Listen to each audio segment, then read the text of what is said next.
Welcome to the heart of the Roman Empire, 560 BCE. Today, we step into the life of a man born into chains, yet who forged the very sinews of Rome's rise, the Faber Ferrarius, the slave blacksmith.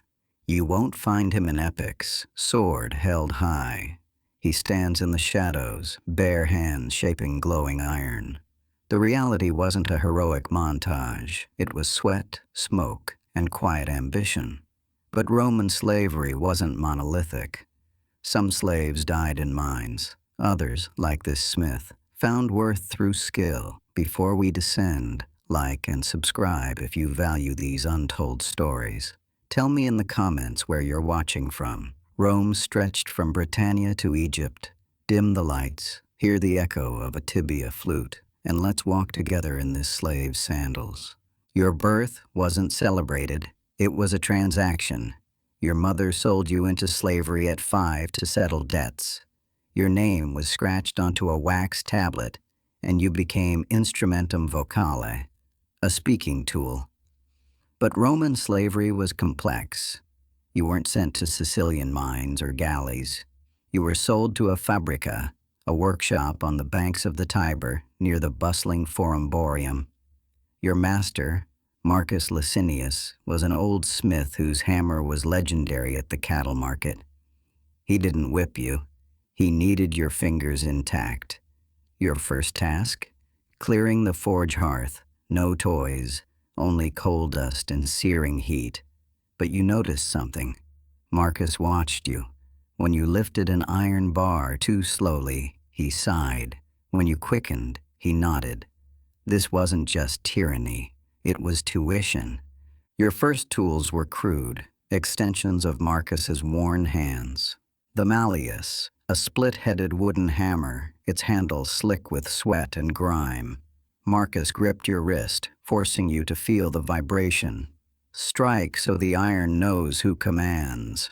Not too hard, you'll crack it. Not too soft, it mocks you. The forepaces, iron tongs, their joints groaning like a dying beast. Their handles burned your palms, teaching you heat's bite. Hold them like a lover, Marcus grunted. Firm but gentle. Squeeze too hard, you'll crush the metal. Too loose, it bites you. The Incas. The anvil, a blackened, pockmarked lump of iron older than Rome itself. Marcus spat on it. Respect this. It's taken more blows than a gladiator and never broken. One scorching afternoon, you misaligned the tongs. A cherry-hot rod slipped, searing the sole of your left foot.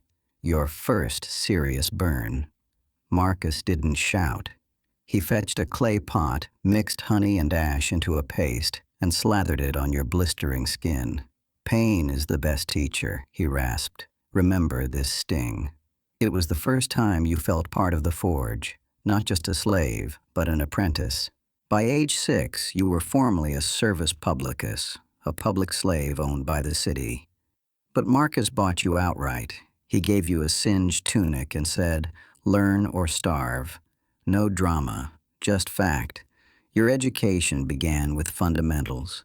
Reading heat by color, Marcus made you stare into the fire until your eyes watered.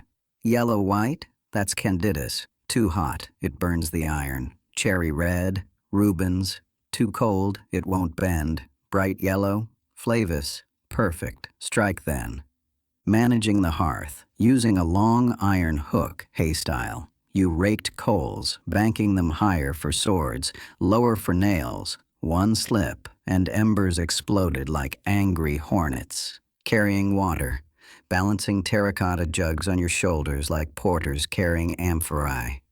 The Tiber's water was murky, but Marcus insisted, clean water quenches thirst. Dirty water quenches life. While other children played ball on the Capitoline Hill, you played Guess the Burn.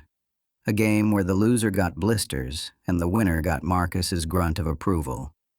Your first illnesses struck like Roman justice. The Tiber's filth gave you dysentery monthly. Marcus brewed bitter willow bark tea. Drink. It tastes like death, but it keeps you breathing. When you coughed blood from forge smoke, he handed you a rag. Spit. Your lungs are learning. If you die, die with iron in your hands. You didn't die. Your eyes suffered from sparks. They burned constantly, red-rimmed. Marcus gave you a water-filled amphora. Rinse them. See clearly. Worst were the joint pains. Hammering day after day locked your elbows. Marcus saw you rubbing them and said, "Endure. Iron shows no mercy." You never complained. Complaint was weakness. Weak slaves were sold to quarries. Marcus was like iron himself, hard but malleable. His hands were scarred maps, but his eyes were sharp. He saw potential in you. When you burned your right index finger a second time, this time gripping a horseshoe, he didn't yell. He pointed at the glowing metal. Heat is your master. Listen to it. He taught you 3 laws. Observe. Your eyes before your hands. Iron whispers secrets if you read its glow. Focus. One mistake and iron wins. It's unforgiving. Respect. No hammer without an anvil. No smith without a master. No you without me. He never spoke of love, but when you forged your first perfect nail, straight, strong, holding a broken plow together, he gave you an extra piece of bread and said, "Bean." In Rome, that was almost a declaration. Rome's calendar teemed with festivals, Saturnalia, Lupercalia, but the forge never stopped. While the city feasted, you hammered. Marcus said, "Iron doesn't wait for gods. It waits for you." But you noticed something odd. While other slaves slept in crowded, airless cells, you slept in the forge's corner. It wasn't comfort, it was strategy. Marcus needed you alert. Nights were quiet, but you heard everything. The hiss of coals like serpents. The clink of cooling iron like sighing. Marcus's snores like an anvil speaking in dreams. These sounds became your language. In your sleep, you saw the hammer and anvil. They spoke to you. Strike, shape, endure. At 10, you were elevated to famulus, apprentice. It was a promotion in the slave hierarchy. Marcus gave you your own hammer, old but functional. He said, "This is yours. Break it, and I break you." But his eyes held respect. You began learning true smithcraft heating. Marcus made you tend the bellows, follies, until your arms screamed. Too slow? Iron cools. Too fast? It burns. Find the rhythm. Shaping. He guided your hands on a dagger blade. Tap, don't slam. Let the metal flow like water. Quenching. You plunged blades into the Tiber. Cold water makes it hard. Rainwater makes it sharp. Never use well water. It cracks the steel. Your first real work? A kitchen knife for a tavern on the Vicus Tuscus. When the customer returned a week later and said, "Acutus." Sharp. Marcus nodded at you. It was more than payment. It was recognition. Your body began changing. Your hands weren't a child's anymore. They were a smith's. Blisters hardened into calluses. Burns faded into scars. But you noticed something else. You no longer felt pain the same way. Marcus said, "Iron teaches endurance." He was right. When hot coals spat onto your arm, you brushed them off and kept working. Other slaves cried out. You stayed silent.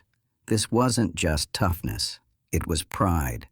You started to understand. You weren't just a slave. You were an artifex, a craftsman. But Rome was watching, and Rome was hungry. Your hands, once soft, now bore the geography of your trade. Calluses like mountain ranges, scars like river deltas, burns like dormant volcanoes. Marcus saw this progress and pushed harder. "You're not a slave anymore," he growled one dawn, tossing you a new set of tools. "You're a Ferrarius in training. Act like it." Mastering the tools became your obsession. Each instrument demanded its own ritual. The malleus, hammer, Marcus made you practice on scrap iron until your shoulder screamed. Wrist, not arm, he barked. The hammer is an extension of your will. If you swing like a barbarian, you'll break the iron. If you swing like a poet, it won't bend. You learned the triplum, the three-strike rhythm, a heavy blow to shape, a medium blow to refine, a light tap to finish. One misjudged swing sent a nail flying into the dirt. Marcus made you dig through coals to find it. Waste nothing, not iron, not effort, not time. The four-pisses, tongs. These became your most intimate companions. Marcus taught you to read their grip. Too tight, you bruise the metal. Too loose, it bites you. He'd heat a rod to white hot and make you pass it hand to hand with the tongs. One slip, and you'd wear the burn for weeks. You developed a sixth sense for balance, feeling the weight shift in the jaws, adjusting pressure like a surgeon. When you finally held a glowing sword blade steady while Marcus etched runes onto it, he grunted, "Idoneus, capable." The Incus, anvil. This was your altar. Marcus showed you its hidden language, the flat face for flattening, the horn for bending, the hardy hole for punching. "Every dent tells a story," he said, tracing a groove. "That's from a Gaulish sword. That crack, a careless apprentice. You learned to position the iron precisely, a millimeter off, and the hammer's force would warp it. You spent hours just listening to the anvil's ring. A clear chime meant perfect alignment. A dull thud meant failure. Accidents were your teachers. One winter morning, your numb fingers fumbled the tongs. A bar of Flavis hot iron, bright yellow, slid onto your forearm. Third-degree burn. The skin bubbled like boiling pitch. Marcus didn't flinch. He poured olive oil on it, wrapped it in linen, and said, "Now you know why we wear sleeves." You worked through the agony, hammering one-handed. That night, you dreamed of the burn speaking to you. "I am the price of skill. Pay me." Another time, a shard of metal flew off the anvil and lodged in your cheek. Marcus pried it out with tweezers, leaving a scar you'd carry for life.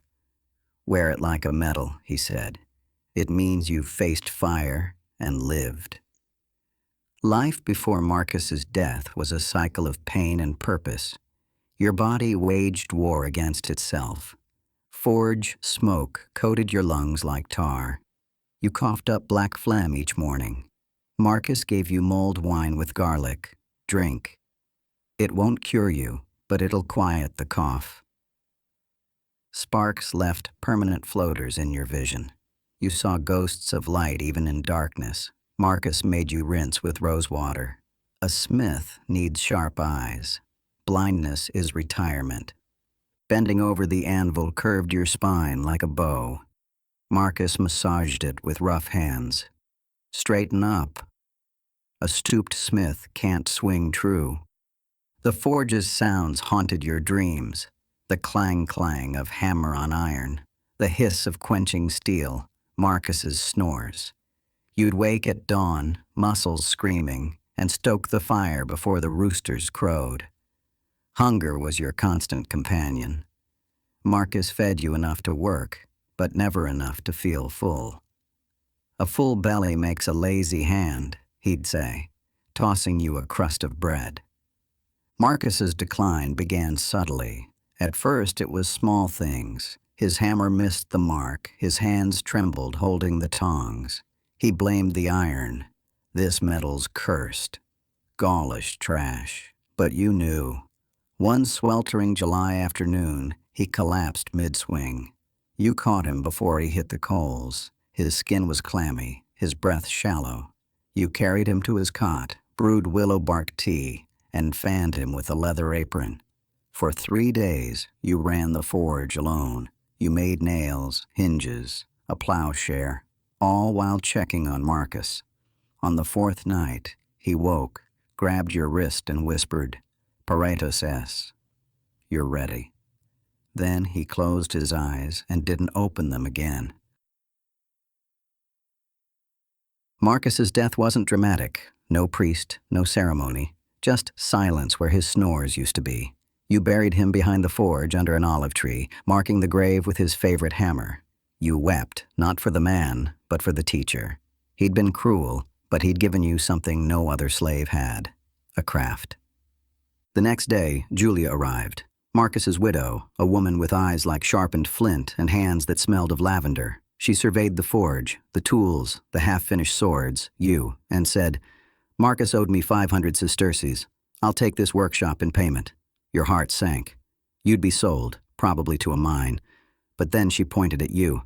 "You stay. You're instrumentum now. Mine." Julia's rules were different. She didn't understand iron, but she understood value. "Marcus said you're good," she said, tossing you a coin. "Prove it." She bought a new slave, a boy named Lucius, barely 8, stolen from a Gallic village. He was small, terrified, and smelled of wood smoke and fear. "He's your famulus," Julia announced. "Teach him. If he fails, you both go to the mines."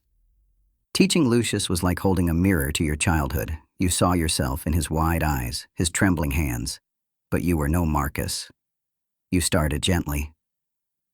First lesson: respect the fire. You made Lucius watch the coals for an hour. "Tell me when they're flavus," you said. He guessed wrong 3 times. Each time you made him hold his hand over the heat until he sweated. "Fire doesn't lie," you said. "Learn its language." Second lesson: the tongs. You gave him the old, groaning forepusses. "Hold them like a bird," you said. "Not too tight, not too loose." He dropped a hot rod. It burned his foot. You treated it with honey ash paste, just as Marcus had done for you. "Pain is your teacher," you said. "Listen to it." Third lesson: the hammer. You let him swing at scrap iron. He swung wildly, like a child with a stick. You caught his wrist. "Wrist, not arm," you said, echoing Marcus. "The hammer is part of you. If you fight it, it fights back." Lucius learned fast. Too fast. One day, Julia brought a nobleman's son who needed a dagger repaired. Lucius took the old malleus, heated the blade to Rubens, cherry red, and reshaped it with 3 perfect strikes. The nobleman paid double. Julia smiled, a rare sight. She gave Lucius an extra fig and you a new leather apron. "Keep this up," she said, "and I'll buy you both shoes." That night, as Lucius slept curled near the forge, you held Marcus's old hammer. It felt heavier now, not because of its weight, but because of its legacy. You were no longer just a slave. You were a magister, a master, and Rome, ever hungry, was watching. Life as magister wasn't freedom. It was a different kind of chain. But in Rome, even chains had hierarchy. Julia registered you as a servus instrumentorum, a slave of tools, a rare status granting slight privileges. You slept in a loft above the forge, not on the dirt floor. You ate pulse, barley porridge, with Lucius, not scraps. But the historical weight of your position was crushing. Under Roman law, lex alia sentia, slaves skilled in essential trades were valuable assets. You couldn't be sold without state approval. You were property, yes, but property Rome needed. This wasn't the marble empire of later centuries. Rome was a hilltop settlement fighting Etruscans and Sabines. The Forum Boarium wasn't just a cattle market, it was Rome's economic lifeline. Here, Greek merchants traded amber from the Baltic, Etruscan craftsmen sold bronze work, and Gallic slaves like Lucius changed hands for a few asses, bronze coins. Your forge stood near the Cloaca Maxima, Rome's great sewer, already under construction. You smelled its stench daily, mixed with forge smoke. Marcus once said, "Rome is built on shit and iron.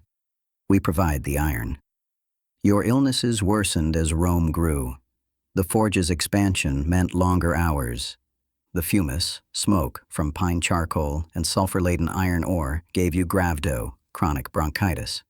Julia hired a Greek physician, Iatros, who prescribed hyssop tea and bloodletting. "Your lungs sound like a dying bull," he said, tapping your chest. You kept working. Cataracts clouded your vision from years of sparks. You learned to see with your hands, feeling the iron's heat, the hammer's vibration. Lucius became your eyes. "Hotter," he'd shout as you shaped a plowshare. By age 25, you stooped like an old man. You made Lucius strap leather supports to your torso each morning. "Stand straight, Magister," he'd say, echoing Marcus. You laughed bitterly. Straight men don't bend iron. Every August 23rd, Rome celebrated Vulcanalia, the festival of Vulcan, god of fire and metalworking. Julia insisted you participate. Piety brings customers, she said. You threw small fish into the Tiber, an offering to Vulcan, and burned a clay model of your left hand to prevent burns. Lucius, fascinated by Roman gods, asked, "Does Vulcan hear us?" You pointed at the forge. "He lives here, in every spark." The festival brought crowds, nobles needing swords, farmers needing scythes. You worked through the night, Lucius handing you tools, Julia counting coins. By dawn, you'd made enough to buy Lucius a new tunic. "Vulcan provides," Julia said, pocketing the rest. As Rome conquered neighboring tribes, your forge became a war machine. Historical context: Rome's early army, legio, was citizen militia, but they needed iron, ferrum, for weapons, armor, and tools. You became vital to Roman Imperium's swords, gladius. You forged hundreds for the Roman army. Each blade bore your mark, a stylized anvil. Soldiers called it signum feri, the iron sign. Armor, lorica. You made segmented iron plates for centurions. Julia charged triple, knowing the state paid well. Plowshares for colonized farmland, nails for siege engines, chains for slaves. You built the instruments of Rome's growth. One consul's son visited, ordering 200 spears. As you worked, he boasted, "We'll crush the Veientes like grapes." You thought of Marcus's words, "Rome feeds on blood and iron. We serve the feast." Despite your skill, you remained invisible in Roman society. Historical context: Roman hierarchy was rigid. Patricians, nobles, owned land, held office. Plebeians, commoners, worked farms, shops.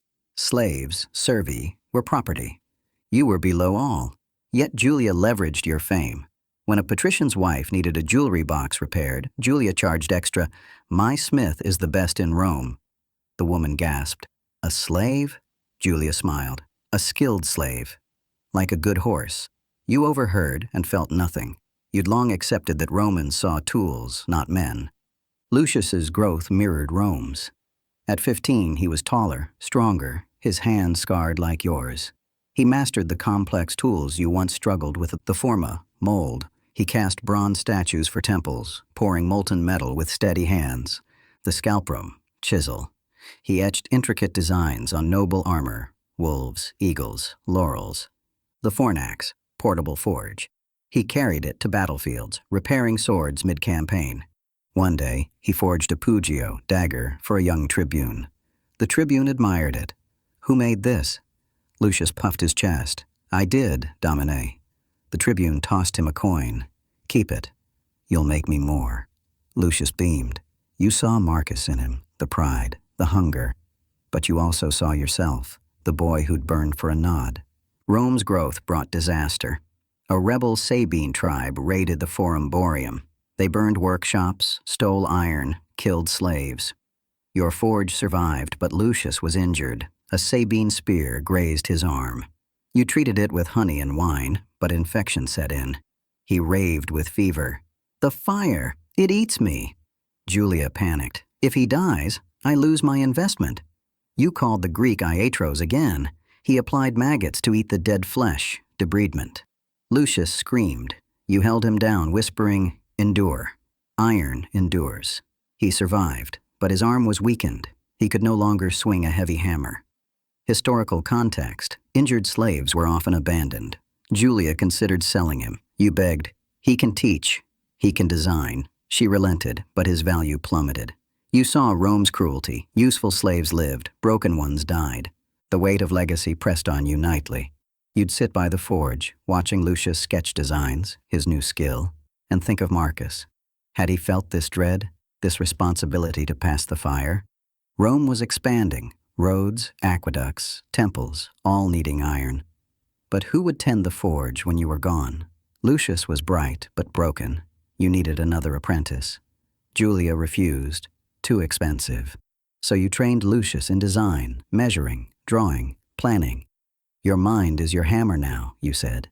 He designed a revolutionary crucible, clay pot for melting iron, making purer steel. Julia sold the design to a patrician for 100 sesterces. She gave Lucius 10. "See," she said, Even broken tools have value.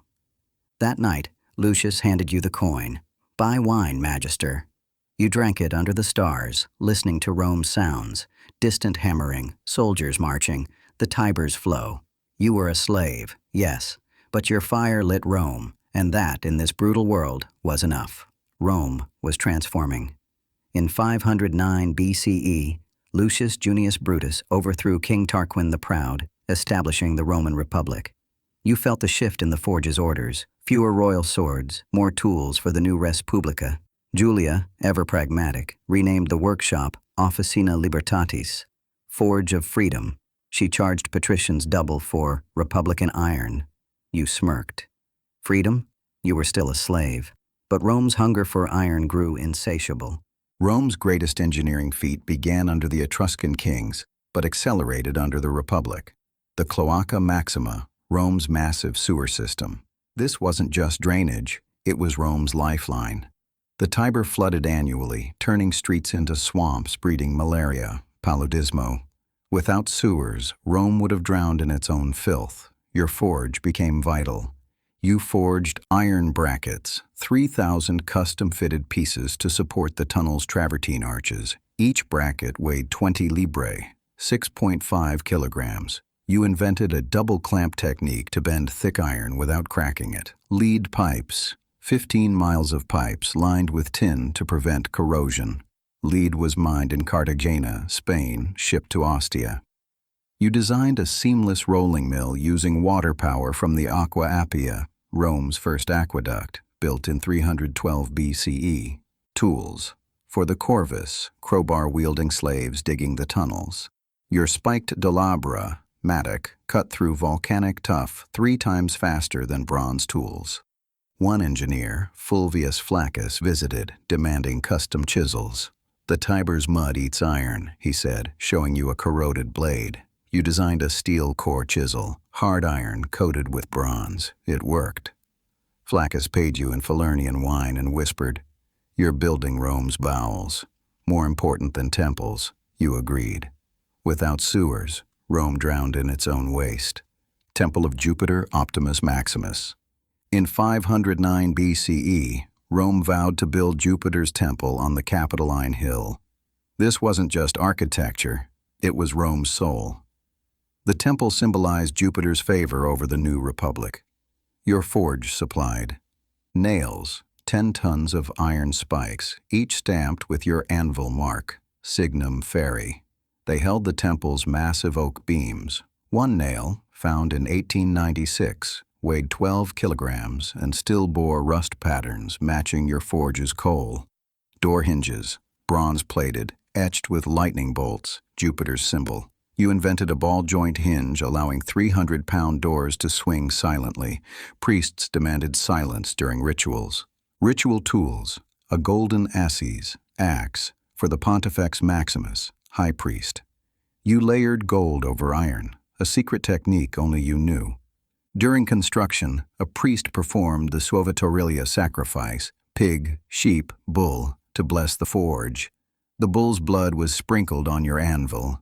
Julia sold the meat. "The gods pay well," she said. You watched the smoke rise toward the temple and thought, "We build their altars, but we can't approach them." Rome's new republic sparked tension between patricians and plebeians. Plebs demanded rights, patricians hoarded power. In 494 BCE, plebs seceded to the Mons Sacer, sacred mountain, threatening to found a new city. Your forge became a microcosm. Senators' sons ordered ornate armor with engraved laurels. Julia charged triple. One young patrician, Claudius Marcellus, sneered, "A slave's iron? I'd rather wear bronze."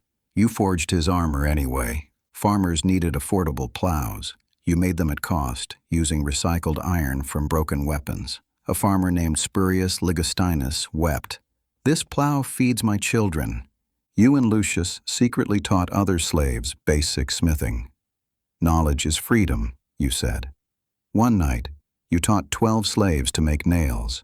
Julia caught you. "If they run, I sell you," she warned. One day, plebeian rioters stormed the forum, shouting, "Lex Licinia Sextia." demanding land reform. They smashed a patrician's chariot. Julia hired you to fix it. I serve order, she said. You served iron, the price of iron. Your body betrayed you. At 40, you were deaf in one ear from decades of hammering. You learned to feel the anvil's ring through vibrations. Your right knee swelled like overripe fruit.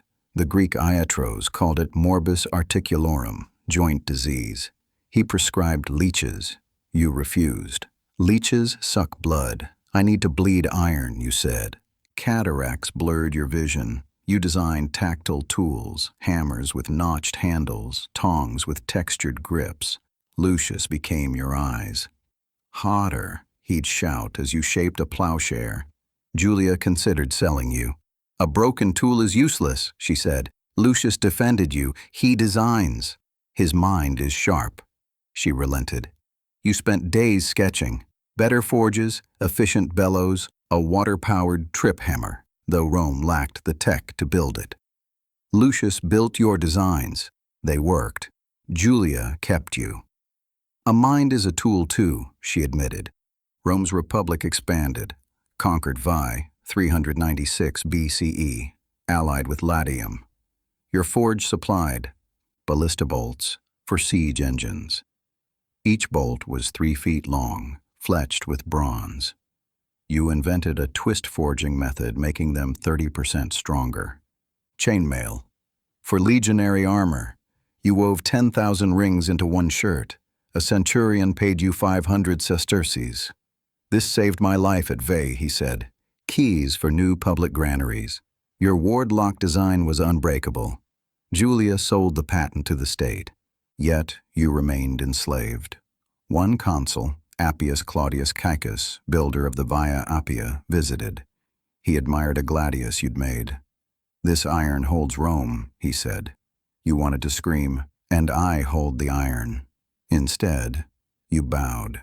He tossed you a coin. You gave it to Lucius. Buy bread, you said. Freedom tastes like hunger. Lucius's legacy. Lucius, now 30, was a master. He designed the Ferrum Calibris, a high-carbon steel blade that held an edge longer. He used quenching in goat's milk, a secret from his Gallic roots. The Forma Rotunda, a rotary kiln for mass-producing nails. It increased output 10 times. Julia bought 3 more slaves to run it. The Aqua Ferry, a water-powered hammer. Though Rome lacked aqueducts yet, he used the Tiber's current. Julia made him Instrumentorum Magister, master of tools. He earned his own peculium, slave savings. He bought a Gallic slave girl, Brenna, to help in the forge. You taught her too. The cycle continued. One night, Lucius asked, "Will Rome ever free us?" You laughed bitterly. Why? We build their chains. Why break them? Archaeologists would later find your anvil, buried under the Temple of Concord, built in 367 BCE, its face worn smooth from 50 years of hammering. Your nails, in the walls of the Cloaca Maxima, still holding after 2,500 years. One nail, excavated in 2012, had your anvil mark. Your mark, the stylized anvil, stamped on tools from Pompeii to Britannia. In Britain, a legionary's dagger bore your mark. You didn't know this. You only knew the fire's heat, the hammer's ring, the weight of legacy. As you slept by the forge, you dreamed of iron rivers flowing through Rome, carrying your sweat, your scars, your silence. Old age came like winter, slow, inevitable, cold. At 55, you were a relic. Your hand shook too much to hold a hammer. Your voice rasped like rust. Lucius ran the forge now. Brenna tended the fire. You sat in the corner, sketching designs on wax tablets. Julia fed you, housed you, but saw you as a living relic. You're Rome's memory, she said, but memory doesn't pay taxes.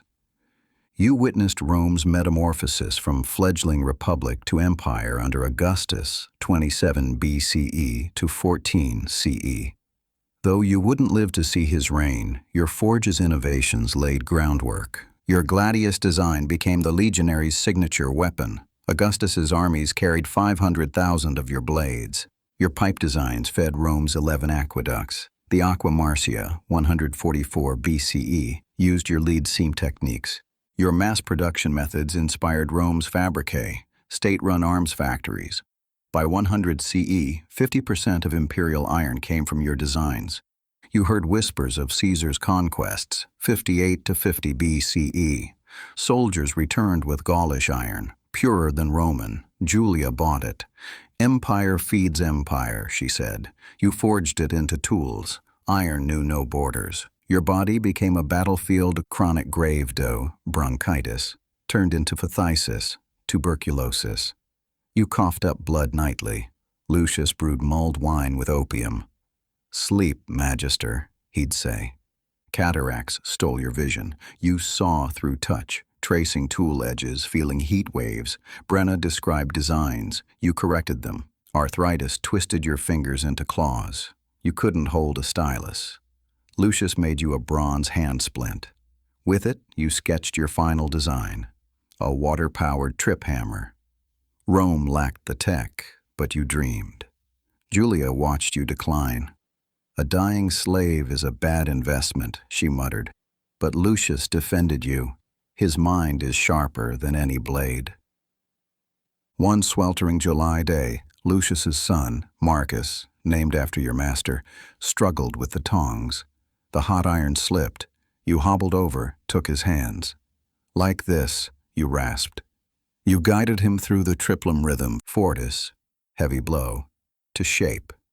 Medius, medium blow, to refine. Levi's, light tap, to finish. His eyes lit up. Ben, he shouted. You smiled, a rare thing. That night, you gave Lucius your hammer. Its handle was split, repaired twice with bronze. It's time, you said. Lucius wept. You taught me everything. You shook your head. Iron taught us. We just listened. You died in 500 BCE during a malaria outbreak. Julia buried you behind the forge, under the olive tree where Marcus lay. No inscription, no ceremony. Just your hammer and anvil as your headstone. But Lucius defied tradition. He burned incense on your grave, a patrician ritual. He poured wine into the earth, offering to the manes, spirits of the dead. He added your mark to the workshop sign, Officina Libertatis et Memoriae, Forge of Freedom and Memory. Julia scolded him. He was a slave, not a hero. Lucius replied, heroes build empires. He built Rome. In 480 BCE, Julia died. Her will freed Lucius for service to Rome. He took the name Lucius Licinius Fabricius, Lucius Licinius the Smith. Under the Lex Alia Sentia, 4 CE, skilled slaves could gain citizenship. Lucius became a Roman citizen, opened a public forge, and taught free apprentices. He never forgot you. Every Saturnalia, he left bread and wine on your grave. To the master who made me, he'd say. Brenna, now free, married a freedman named Tiberius. They named their son Vercingetorix after the Gallic hero. He became a blacksmith too. The cycle continued. Vercingetorix forged tools for the Colosseum, completed 80 CE. His grandson, Gaius, supplied iron for Hadrian's Wall, 122 CE. Their descendants worked Roman forges until the empire's fall, 476 CE. Your blood, your sweat, your fire flowed through Rome's veins. Centuries later, archaeologists uncovered your legacy. The anvil, found in 1896 under the Temple of Concord, its face worn smooth. Analysis revealed microscopic iron layers matching your forge's coal. The nails. In 2012, archaeologists excavated the Cloaca Maxima. One nail bore your anvil mark. Carbon dating placed it at 500 BCE. The wax tablets, preserved in Vesuvius's ash, 79 CE. They showed your water hammer designs. Historians dubbed you Faber Ingeniosus, the ingenious smith. The skeleton. In 2020, a grave near the Forumborium yielded bones with hammer-related deformities. DNA revealed Gallic ancestry. Was this you or Lucius? The debate continues. Today, your story lives in museums. The Capitoline Museums display a nail labeled Circa. 500 BCE. Maker unknown. Tourists snap photos, unaware of your hands that forged it. Modern blacksmiths study your double-clamp technique for bending thick iron. The anvil and hammer remain icons of craftsmanship, a testament to your unseen labor. In 2021, a Roman reenactor forged a gladius using your methods. He said, "I felt the weight of centuries. It was humbling." You were never a consul, a general, or a god. You were a slave. But your fire built Rome. The nails holding the Cloaca Maxima, yours. The blades that conquered Gaul, yours. The tools feeding the empire, yours. No song celebrated you. No historian recorded your name. But in Rome's laws, its roads, its very iron, you endure. You were the unseen hand shaping history, the silent spark in Rome's soul. And in the end, isn't that the greatest legacy? To be the iron in the foundation, the fire in the dark. The echo of your hammer still rings. In every clank, every hiss, every spark, you live. Pharaoh's endurance. Endure the iron.